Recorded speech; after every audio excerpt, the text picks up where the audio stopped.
The Building Bridges initiative was meant to narrow the political divide on a number of issues, but one of its proposals is creating even wider fissures within the political spheres.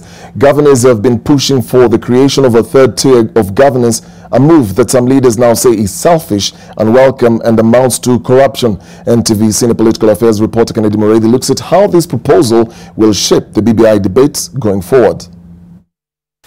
The last three BBI rallies have seen one of the recommendations being the introduction of a third tier of government. A second-term governors see it as the surest way to remain in power. The push for the regional governments is purely an egocentric agenda from the second-term governors. You know, this three tier is nothing but an element of corruption.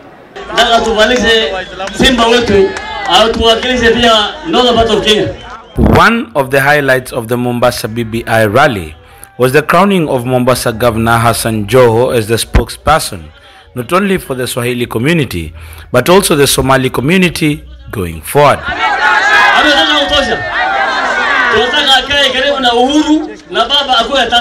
So telling was the coronation that it was performed by governors and MPs from Northeastern, though it wasn't part of the official program.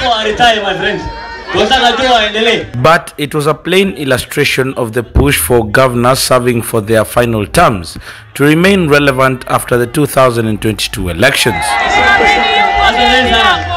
23 out of 47 governors are expected to retire in 2022, but observers say this lot is not yet ready to disappear into political oblivion. There will be an establishment of a federal system of government where there will be regional governments who are retaining the county governments.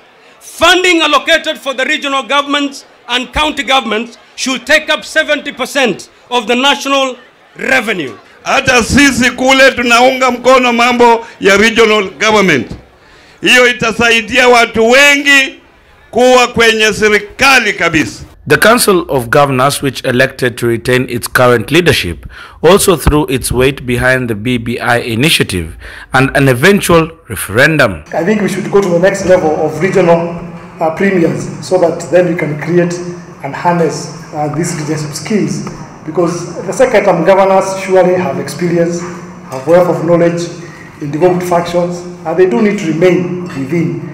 We would still achieve what the governors want to achieve through the regional governments, through the economic blocks that they've already started forming. We have, like in Western region, we have the Lake Region Economic Bloc.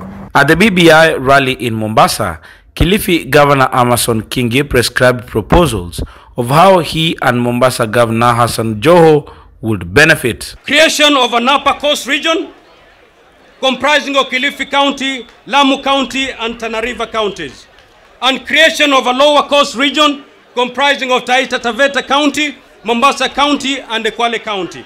The governors proposed to either establish regional governments and dissolve some counties, or use the former 8 provinces as units of representation, which will see 8 governors take charge of the former provincial headquarters. This also includes regional parliaments that will see the election of regional MCAs. The third proposal is to use the existing economic blocks as centers of administration units while maintaining the 47 counties. They need to give space to even the young politicians who are coming up. They can never be in leadership all their life.